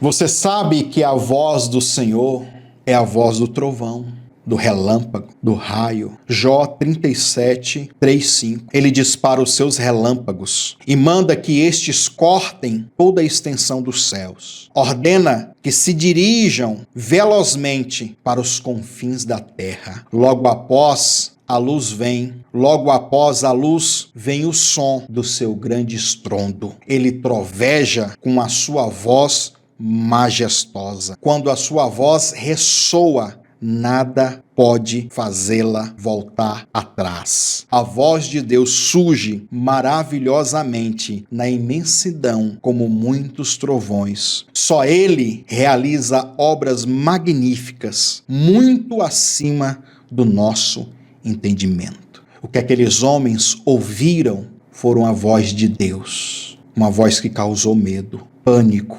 Eu quero que você imagine os demônios vendo esse estrondo no mundo espiritual. Por que você acha que o diabo crê que se estremece? Porque ele sabe o poder e a capacidade de Deus. Vamos então para mais um tópico. Por que as bênçãos então não te alcançam? Eu coloquei aqui Deuteronômio 28:2, versículo bem conhecido, que diz o seguinte: todas essas bênçãos virão sobre ti e te alcançarão quando ouvires a voz do Senhor, teu Deus. Então nós temos aqui o significado de virão. Significa entrar, chegar, associar, atingir você. Não estamos falando de raio. Essas bênçãos é como um raio que vai atingir você, nascer, trazer, acontecer. Então essas bênçãos que virão sobre ti, elas são como esse raio. Por isso que eu coloquei esse texto aqui. A palavra alcançarão, olha aí. Alcançar é ultrapassar, é capturar você, pegar você. Significa também obter. Alcançar significa também prosperar. Nossa, eu alcancei tal coisa. Recuperar é algo que vai durar e também significa encontrar. Esses raios, eles vão ser liberados. Eles vão ser associados com você. Eles vão atingir você e você vai capturar a bênção. Você vai obter a bênção. Você vai prosperar na bênção. Coloquei aí dinâmica da luz.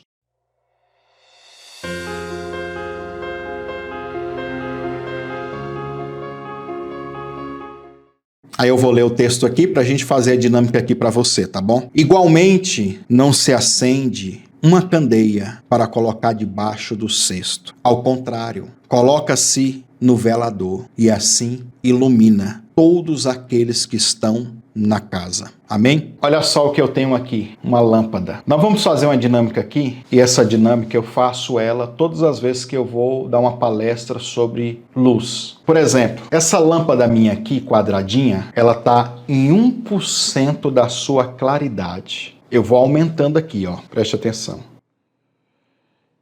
Ó. 10%, tá vendo? Ó. Vou aumentar mais. Tá aumentando. 76%, ó.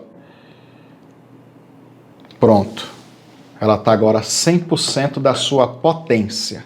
Mas olha aí, eu vou ficar aqui distante e esperar a câmera apagar. Pessoal, e além da lâmpada, eu desliguei ela aqui para mostrar para você que eu tenho aqui também uma E-Sharp. Chique, né? Por que eu peguei ela? Porque olha aqui, ela é fina. Tá vendo, ó? Na luz, ó, no branco aqui, ó. Tá vendo? Então, eu vou fazer uma dinâmica aqui de camadas de trevas sobre a luz. Então, essa é a dinâmica da luz. Eu vou ligar ela aqui novamente no máximo dela. E vou colocando camadas, tá bom? O que representa essa E-Sharp aqui? Ó, tá vendo? Uma camada. Essa E-Sharp preta representa os pecados e as iniquidades. Representa os demônios, representa as trevas. Ó, ela representa a morte espiritual. A morte espiritual é as trevas. Então, uma camada eu coloco aqui e ainda dá para você ver a luz, não dá? Então nós temos aqui uma camada. Aí eu falo assim, não, vou colocar mais uma camada de pecado. Coloquei. Então, nós temos aqui agora 2 camadas. Aí eu falo assim, não, põe mais. Aí eu vou dobrar. Agora nós temos 4 camadas, ok? Ainda dá para enxergar. Aí nós vamos colocando camadas, ó, e mais camadas em cima. Eu te pergunto agora, dá para você enxergar alguma coisa? Dá para a luz brilhar? Eu tenho uma outra luz aqui em cima da câmera. Imagina que você é essa lâmpada aqui, que está coberta de trevas, coberta de pecados. E aqui em cima tem um outro brilho, que era luz e luz para se encontrar. Ó, é a bênção que tinha que te atingir, só que você está coberto de pecados e de iniquidades. O que aconteceu? Aí você vai lembrar do começo da aula, o isolante.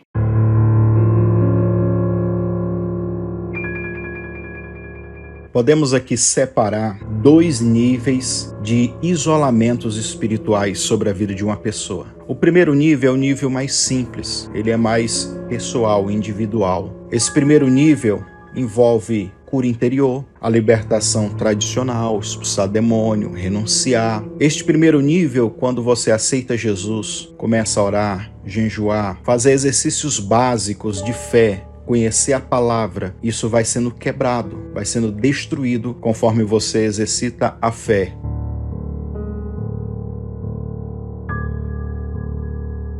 O segundo nível não se trata mais de uma libertação individual, mas uma libertação coletiva, uma libertação de uma família, de uma cidade, de um país até mesmo. O segundo nível já não é mais uma batalha no corpo, na sua mente, já é uma batalha no cosmo, nos lugares celestiais. O segundo nível, pecados e iniquidades geracionais, que é o que nós iremos estudar na próxima aula. Pecados geracionais que vêm de geração em geração, criaram esse isolamento, criaram essa barreira, essa camada grossa, que é conhecida também como fortaleza espiritual. E essa batalha, você só vence ela quando você sabe aonde tem que atingir com a glória. Você só vence ela quando você aprende a abrir os céus e romper com essa estrutura maligna no cosmo. E o que tem que acontecer para o milagre fluir na sua vida é luz e luz se encontrar. Uma descarga elétrica aqui e outra aqui. Sem a camada, sem o isolante. E sem o isolante, brilha. Com a camada de trevas, apaga. Essa é chamada de morte espiritual. A primeira aula nós falamos do quê? A luz era vida nos homens. Como que uma pessoa morre espiritualmente? São camadas e camadas de pecado e de iniquidade até a pessoa ficar apagada. Apagou. Essa echarpe não faz parte de uma vestimenta? As vestes de trevas sobre um corpo de luz apaga a luz. Você consegue entender? E aí, às vezes, quando as bênçãos vêm se conectar, não consegue. Aí, às vezes, tem pessoas que estão num nível de camada de trevas tão terrível, e aí vem você que tem um nível de luz e ora. Vamos supor que aqui é a cabeça da pessoa. Você tem um nível de glória, de luz dentro de você. Você começa a orar. O nível de trevas aqui está tão alto que o seu nível de luz bate aqui e não consegue quebrar. Você está entendendo? Porque há um isolamento aqui. Isso é forte, meu querido. Aí eu coloquei para vocês aí o quê? Isaías 59:2. Um versículo muito conhecido de todo mundo. Mas as vossas iniquidades fazem o quê? Separação entre vós e o vosso Deus. Os vossos pecados encobrem o vosso rosto, para que não o ouça. A palavra iniquidade é Avon no hebraico. Inclusive é o nome daquela marca de cosmético, tá? É o mesmo nome lá. Significa maldade, perversão, injustiça. Vem do termo de avar, que significa distorcer, perverter, contaminar, misturar, desfigurar, tudo que é ruim. Só para você entender o que é um pecado, o que é uma iniquidade, o que é uma transgressão. Tem esse conceito também. Pecado é aquilo que você pratica, fez de errado uma vez e nunca mais fez. Talvez se arrependeu, não fez mais. O pecado é aquilo que às vezes você nem sabia que era pecado e fez no tempo da sua ignorância, mas agora você não faz mais, ok? Transgressão é o quê? É um nível acima. É um pecado também? É um erro. Mas é um erro consciente. Eu sei que é pecado e vou lá e faço. Eu sei que furar o sinal vermelho da multa, eu vou lá e furo o sinal vermelho com o meu carro, com o meu veículo. Eu sei que é errado, mas vou lá e faço. Isso é chamado de transgressão na Bíblia. A iniquidade é esses dois aqui juntos, em um nível pior. É um pecado, muitas vezes você sabe que é errado, mas você não está nem aí. Pior, você não quer se arrepender. Em alguns casos você tem prazer Nossa, é muito bom. Eu não quero abandonar isso. Eu não quero deixar isso. Se torna um vício, uma compulsão. Nas aulas que nós fazemos da Escola de Ativação Profética, tem uma apostila enorme só para falar do conceito de iniquidade. Dá muito mais aulas do que esse curso aqui, só para falar de níveis de iniquidade, só para você ter a noção. Mas a iniquidade é isso. E a iniquidade é o pecado cíclico e comportamental.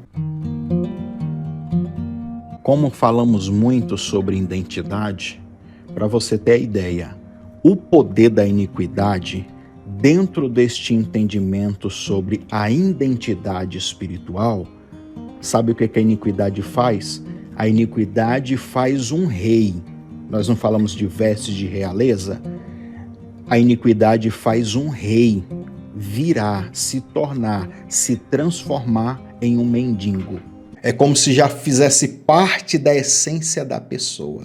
A iniquidade e ele é uma coisa só. A pessoa já não tem mais arrependimento, já não sente mais nada, para ele é comum. Olha o que significa a palavra separação. Badal, dividir, partição, retirar, distinção. Olha o sentido figurado, tanto que é top. É isso que eu acabei de fazer na dinâmica com vocês aqui. O sentido figurado da palavra separação é criar uma divisória. Aí eu coloquei aí o quê? Um muro. Não, eu vou dividir aqui, ó. Colocar o quê? Um isolamento. Por isso que a luz que vem da glória como uma bênção não toca você, porque tem uma divisória, porque tem um muro, porque tem algo que divide você de Deus. Também significa tornar diferente, cortar ou fazer em pedaços, mudar, substituir. Tem a ver com tudo isso. Eu coloquei a morte espiritual. A condenação é essa. Olha o que é a morte espiritual. Olha o que é a condenação. Que a luz veio ao mundo e os homens amaram mais as trevas do que a luz, porque as suas obras eram más. Apocalipse 20:14. E a morte e o inferno foram lançados no lago de fogo. E essa é o quê? A segunda morte. Inclusive, deixa eu fazer só um pequeno comentário aqui para enriquecer mais o seu conhecimento. Então Deus vai pegar a morte e vai pegar todo o inferno e vai jogar em um outro lugar, que é pior, que é o lago de fogo, que inclusive foi feito para o diabo e para os seus demônios, que é bem pior do que o inferno. Lá, o Satanás, o demônio, o falso profeta, a besta, o anticristo e todos os que foram vão sofrer muito, irmãos. Pois é, poucos sabem que o diabo vai sofrer também. Eu anotei aqui João 1, 4 e 5, versículo inclusive que a gente já leu na aula anterior, porém não aprofundamos, né? Como nós estamos falando de treva e de luz, o texto diz assim, ó: nele estava a vida, e a vida era a luz dos homens. E a luz resplandeceu nas trevas, mas as trevas não a venceram. Eu vou colocar aqui de novo, pronto, aí a luz, de novo. Explicar agora esse versículo com essa luz. A luz é a vida, é o nosso espírito, está dentro de nós, ok? É o Espírito Santo, é a glória, é a nossa intimidade com Deus. Quanto mais intimidade, quanto mais conectado ao trono que emana luz também, mais eu estou cheio da luz. Por isso, deixa eu explicar algo aqui para vocês, por isso que tem pessoas que dizem assim, pastor, a sua oração parece que é mais forte do que a do outro. Tem isso mesmo, irmão? Tem. Porque tem pessoas que têm mais unção. O que é essa unção? Essa unção é níveis de glória, é níveis de luz. E como que eu obtenho mais níveis de luz? Com mais conexão com Deus. E não é só conexões de orar e de jejuar, é com inteligência também. É saber atrair esses raios como o profeta Samuel. É porque eu não quis aprofundar, mas ali eu te dei uma revelação poderosa. Mas nas próximas aulas nós vamos aprender o conceito de abrir os céus. Foi o que o profeta Samuel fez, ele abriu os céus. Preste atenção, quanto mais você se conecta a esse trono de luz que emana glória, raios direto, mais cheio da luz e cheio da glória você é. Amém? As trevas não venceram. Catalombano. O que significa? As trevas não agarrou, não prendeu, não se apropriou, não ultrapassou, não pegou. E tem também um ainda que diz assim, as trevas não conseguiram prender. E o que é as trevas prender? As trevas veio, aqui ó, mas a luz foi tão forte aqui embaixo que diz o seguinte, olha o sentido figurado da palavra, torná-lo seu. O que as trevas queria fazer com a luz? Tornar parte, apreender, agarrar de maneira energética, ou seja, com força, pegar com vontade. As trevas quer pegar eu e você, quer o nosso espírito, é onde está a luz, a glória de Deus. As trevas quer pegar a gente com força e tem pegado muitos, infelizmente. E essas trevas aqui, representa miséria, pobreza, dívida, falência, na empresa, no trabalho, na profissão, em todas as áreas. Mas as trevas não conseguiram prender. Olha aí, não prenderam. E por que não prenderam? Por que não segurou? Sabe por quê? Porque a luz resplandece nas trevas. A luz dissipa as trevas. Porém, muitas vezes você está lutando com trevas muito mais intensas do que o nível de luz que tem dentro de você. Mas existem mecanismos espirituais, existem formas espirituais de nós adquirirmos uma luz extra. Uma liberação maior. Foi o que Samuel fez. E agora eu quero dar para vocês aqui um conteúdo extra. Roda uma vinhetinha aí.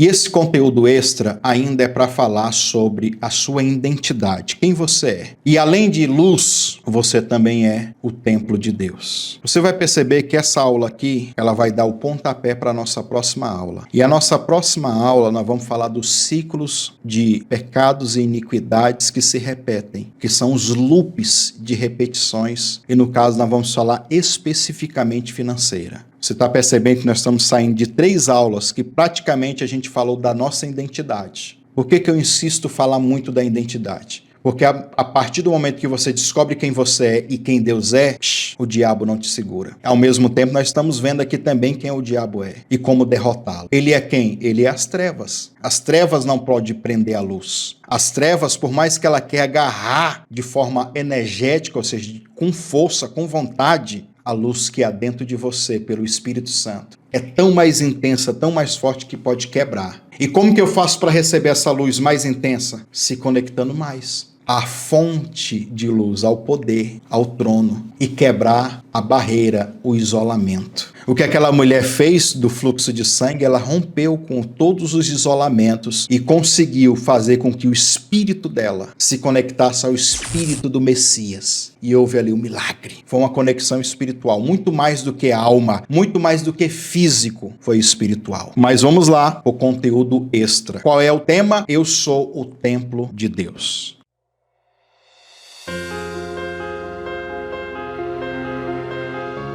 Paulo vai dizer o seguinte, 1 Coríntios capítulo 6, versículo 18 ao 20. Vamos lá? Fugir da fornicação. Todo o pecado que o homem comete é fora do corpo, mas o que fornica peca contra o seu próprio corpo. Não sabeis que o vosso corpo é templo do Espírito Santo e que Deus habita em vós? Proveniente de Deus, e que não sois de vós mesmos, ou seja, vocês são de Deus, o corpo de vocês é de Deus, porque fostes comprados por um bom preço. Glorificai, pois, a Deus no vosso corpo, no vosso espírito, os quais pertencem a Deus. Vamos lá? Eu anotei aqui a expressão fora. Ele diz fora do corpo, né? É uma preposição que diz além, é no exterior. O pecado da fornicação é no corpo, ele atinge fisicamente também. A pessoa chega assim para mim, eu menti. Não é pecado? É, mas é um pecado fora do corpo. Como se fosse um pecado na dimensão da alma. Você mentir, não, menti. Fora do corpo. A fornicação, que é a prostituição, em todos os sentidos de prostituição sexual, é um pecado no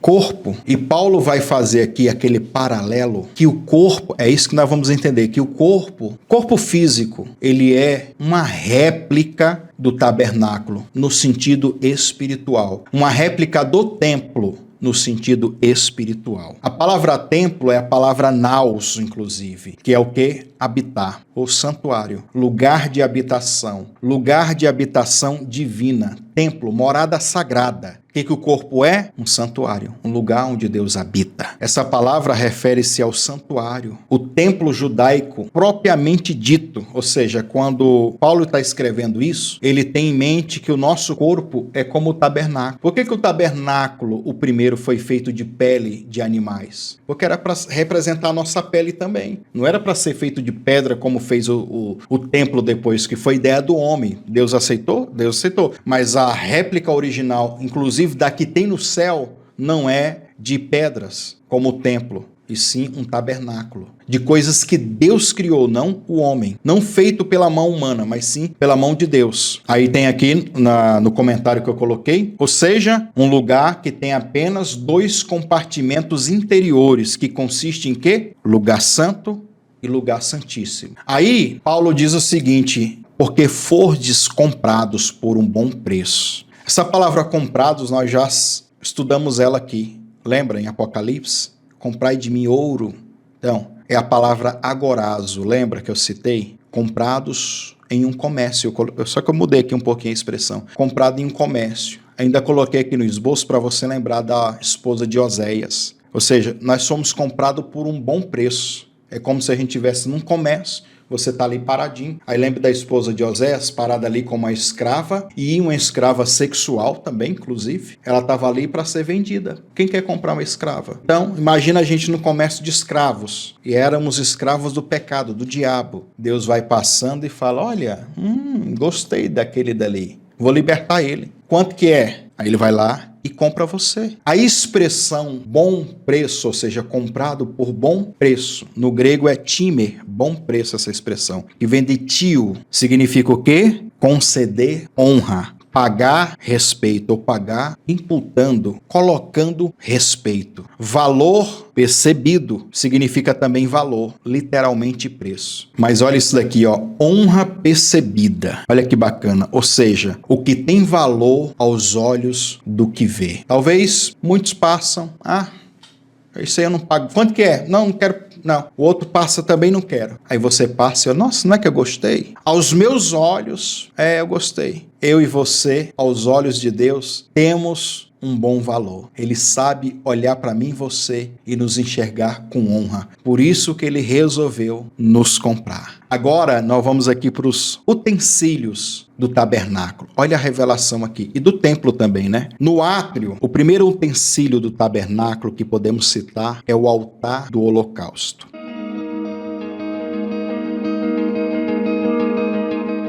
Átrio representa a carne. Átrio, lugar santo e lugar santíssimo. Corpo, alma e espírito. Pegou? Então preste atenção. Você é isso daqui. Você é o tabernáculo. A primeira coisa que, então, nós tínhamos acesso no tabernáculo, ali de fora, na entrada do tabernáculo, na tenda, na porta da tenda, também sucessivamente depois no templo, o primeiro utensílio era o altar do holocausto, conhecido também como altar de bronze. Ficava próximo à entrada do átrio, posicionado em frente do tabernáculo. O altar possuía 4 pontas ou 4 chifres, sobre os quais era aspergido o sangue do sacrifício dos animais que eram oferecidos no altar. Aí tem a referência bíblica.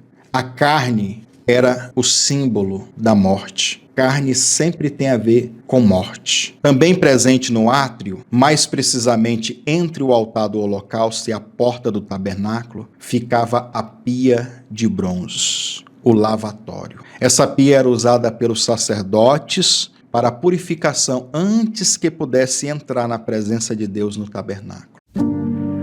Eu quero que você se lembre que o propósito do culto, da cerimônia, do ritual do sacerdote no tabernáculo, o objetivo era o quê? Chegar até o Santo dos Santos, aonde a glória de Deus se manifesta e aonde ele vai ver Deus face a face, que é a dimensão do Espírito, a representação do terceiro céu. Para isso, ele passa então no átrio. Tem 2 lugares que ele vai parar. Primeiramente, no altar do sacrifício, o altar do holocausto. Ele vai ali sacrificar sua carne, as vontades da carne. Você consegue entender isso? Logo após, ele se dirige à pia para se purificar, para se lavar. O átrio, então, representa a carne, as vontades da carne que tem que ser sacrificadas, elas têm que ser mortas e depois você se purifica do resquício, da sujeira que sobra.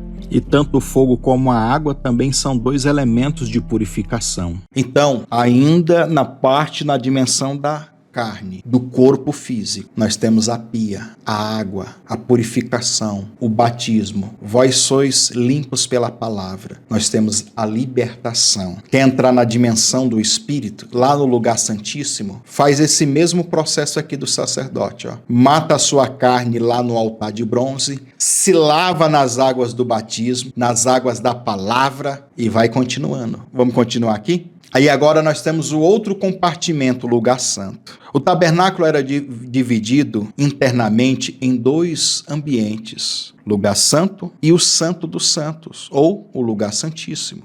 No lugar santo ficava o candelabro de ouro, a lâmpada, as 7 pontas, a luz, a revelação, os 7 Espíritos de Deus, Isaías capítulo 11, depois você lê lá, tá bom?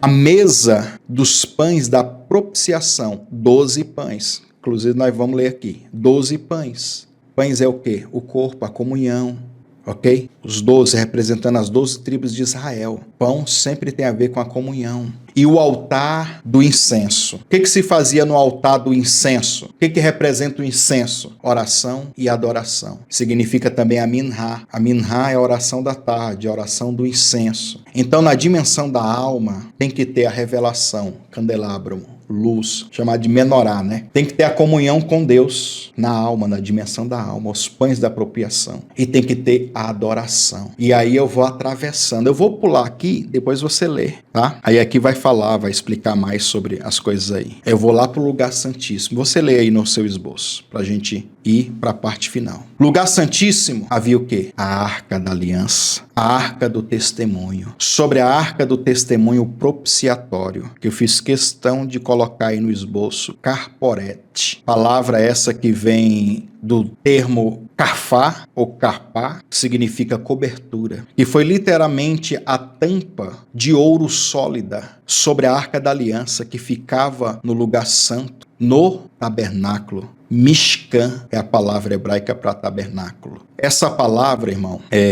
caporete, também é assento de misericórdia, é porque no português foi traduzido como tampa, propiciatório, tampa, mas ela tem todo um significado como assento da misericórdia, ou assento do poder, porque era a tampa onde tinha os querubins. E ali, a tampa está aqui e aqui está os querubins, lembra? Em cima dos querubins, Deus se assentava. A nuvem que aparecia, a glória que se manifestava, inclusive com raios também.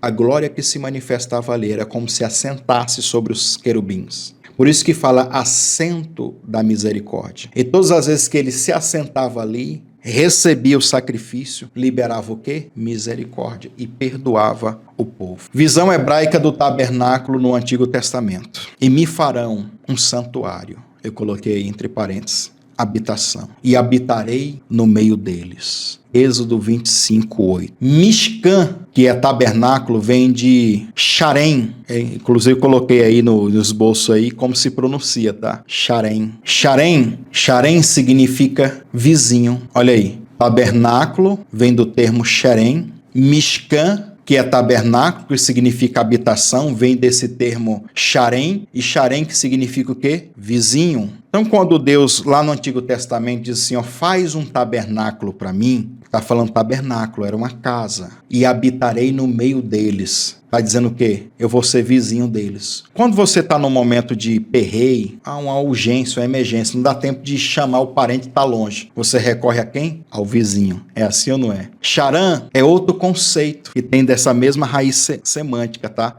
Charan, aí tem até um conceito de Charan, aquele que habita no esconderijo do Altíssimo. Charan ali, habitar é Charan ali. Significa morar, habitar, permanecer. O termo Charan é proveniente da vida nômade, que significa viver em tendas. Primeiro lugar em que aparece essa palavra, Charan, é em Gênesis 9:27. Charan é que aparece também no Novo Testamento, em João 1:14, aonde diz assim, ó, e o verbo se fez carne e habitou, olha a palavra habitou, é a palavra charan, morou, permaneceu. Aí a palavra entre, habitou entre nós, tá? O verbo se fez carne e habitou entre nós. É uma preposição que indica dentro. Basicamente o seguinte, o verbo se fez carne e morou. Agora não é entre nós, é dentro de nós.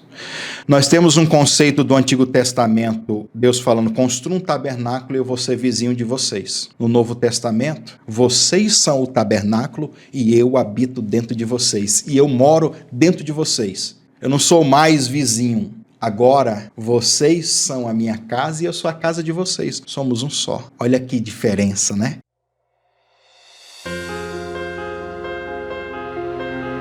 Pois bem, vamos aqui para o último entendimento dessa aula sobre corpo, alma e espírito. Iremos usar o exemplo da azeitona. Eu te faço uma pergunta. De onde se extrai o azeite da azeitona? E é claro que eu sei que você sabe. Pois bem, vamos entender melhor?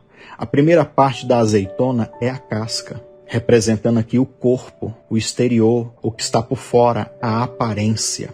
A segunda parte é chamado de polpa. Os nordestinos no Brasil, eu aprendi assim, que é a carne do fruto. É a parte mais deliciosa, mais gostosa, né? E é justamente isso mesmo. A alma é que traz para mim e para você todas essas sensações de prazer. Envolve sentimentos, emoções e pensamentos. A terceira e última parte é a parte dura, não é verdade? É o caroço. Porém, o azeite não é o caroço. É o que está dentro, invisível do caroço. O Santíssimo Lugar não era o Espírito, mas é onde estava o Espírito. O caroço não é o Espírito, é aonde está o Espírito, dentro dessa simbologia aqui. Eu vou mostrar um vídeo para você aqui, que eu gravei lá em Israel, na nossa última viagem para Israel. Inclusive, se você quiser ir para Israel comigo, conosco, com a nossa caravana, entre em contato com a agência, pergunta a eles quando é que será a próxima caravana e vamos, para você aprender mais coisas lá. Você pode entrar em contato com eles através do WhatsApp, que vai aparecer na sua tela quando esse vídeo da explicação do azeite for reproduzido. Vai aparecer o número da nossa agência, tá bom? Entre em contato com eles. E nessa explicação você vai poder ver como se extrai o azeite. E repare para um detalhe, o azeite mais puro é o primeiro. Era esse que ia para o candelabro. É esse que iria ser usado lá pelos sacerdotes. É o mais puro. E para extrair esse azeite, você vai ver o que é que acontece com a azeitona. Vamos lá? É? Podem entrar, não fiquem com medo do burrico, não. aqui eu gostei. לפני שקיבלתי תרפיסט. מה? רפואה סינית. רפואה סינית. Ok, aqui a gente está vendo uma réplica do lagar de azeitonas. Da prensa. E aqui a prensa ela é feita em duas etapas. Aqui a gente vai ver a primeira etapa. אז פה מוחצים, כן, זורקים את הזיתים לתוך Como ele está mostrando pra gente, se joga as azeitonas aqui. והחמור שקשור הוא בעצם הולך מסביב. O burrico que está amarrado a essa pedra, ele vai começar a andar em volta. ואתם רואים את האבן העגולה הענקית הזאת בעצם מוחצת את הזיתים. עכשיו אתם תראו. E agora vocês vão ver essa pedra enorme, pesada. Ela vai amassar as... Ó, estão ouvindo o barulho? אתם שומעים איך זיתים נמחצים, ואז לאחר מכן את כל לא יודע, את המילה, דייסה הזאת של שמן, מים וזית בעצם שמים בתוך הסלים המיוחדים האלה. Depois que a oliva que é amassada, eles pegam toda essa massa junta e botam dentro desses tipos de cestos. Isso é réplica, bediu como é exatamente assim era, gente. Botava aqui dentro. toda essa massa que era amassada, botava aqui dentro. וכשיש לנו בערך 9-10 כאלה, אנחנו שמים אותם בצד השני של המבנה. Quando tem uns 10, juntam uns 10, 9, 10 desses, a gente bota todos empilhados ali na outra parte dessa estrutura, e a gente vai para lá para ver a segunda parte, segunda etapa. Aqui, quem consegue ver, aqui dispõe-se as cestas cheias da massa que foi prensada ali. Bota aqui uma em cima da outra. Lembrem que ali a massa é composta de tudo, da azeitona, do caroço e do líquido. Tudo vem para cá. ואז הכל זה זורם למיכל שיש מתחת לאדמה. Tudo isso, מים יחד עם שמן. todo o líquido, aqui é prensado, né? אבל רגע, אריאל, פה יש פרס, לא? תכף אני אסביר על רק שמים וזה נוזל? וזה נוזל. Ok, simplesmente quando... Pessoal, simplesmente quando são dispostas as cestas uma em cima da outra, já começa a escorrer o líquido, certo? Então esse líquido escorre para esse buraco aqui. Ken? Ainda não ativamos nenhum tipo de pressão em cima disso. Só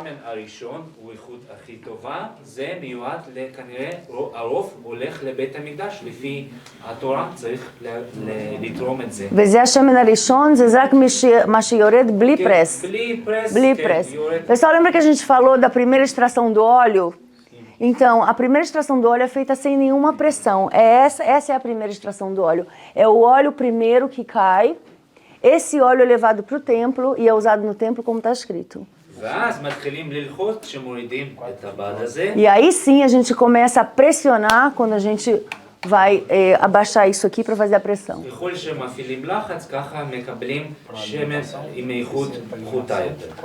Quanto mais pressão a gente ativa, o óleo é de menos qualidade.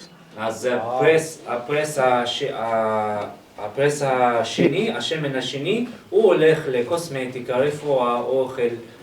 שזה הפרס הראשון בעצם. הפרס. הפרס פיזית, כן, השמן השני. השמן השני.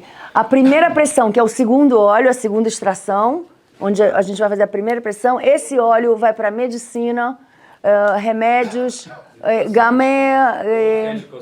cosmética, אוכל, comida. ואז הפרס השלישי, שכבר מפעילים פה את הברגים ומנסים להרים את האבנים הענקיות האלה, עושים את הפרס השני בעצם, אבל זה שמן שלישי. Ok, é a segunda pressão, mas o terceiro óleo, né? Porque no primeiro não tinha pressão. וזה הולך לאן? זה הולך כבר, איכות הכי גרועה, הולך רק ללמפס. Ok, o terceiro press, a terceira extração vem para as lamparinas, para iluminar. והמקום הזה lugar. נקרא גת שמנים. אתם יכולים בבקשה להגיד גת שמנים? Ok, esse lugar se chama Gat Shmanim. Vocês podem pronunciar Shmanim? גת שמנים זה בעצם... Isso, Gat Shmanim. Gat é o lugar onde se prê, Shemen, Shemanim é óleo. Óleos. וזה מאוד דומה לגתסמני. E o que lembra? Getsemani, אז jardim da igreja. אנחנו רואים שישוע הוא היה כמו זית שנמחץ בגת שמנים. Ele diz que, então, nós vemos por isso que Jesus era como a oliva, como zait, como uma oliva que foi prensada בגתסמני. לוקאס אומר שהוא היה אולי תחת כזה לחץ, גם אולי מנטלי, פסיכולוגי, שהוא בעצם, העשייה שלו הפכה לטיפות של דם. ככה לוקאס. Lucas diz que Jesus estava numa agonia tão grande, numa pressão tão grande, que o suor dele era como sangue. ואז, כמו שבאותה תקופה היו מקבלים 3 סוגים של שמן, 3 פעמים, כן? היה פה ייצור, וככה 3 פעמים ישוע התפלל בגת שמנים. Como aqui o óleo era extraído em 3 vezes, em 3 pressões, da mesma forma, Jesus, Jesus rezou, orou 3 vezes em Getsemane. Então a gente finaliza aqui esse conteúdo extra, finalizando também a aula de hoje. Espero que você tenha entendido, gostado, que Deus possa te abençoar. E eu aguardo você na próxima aula. Vai ser bênção. Não se esqueça, pegue a oração desta aula e força! Vamos trazer esta luz e esse raio de glória vai pegar você e a tua vida financeira vai ser outra a partir desse curso e dessas orações. Você crê? Então vamos continuar. Deus abençoe e até a próxima aula.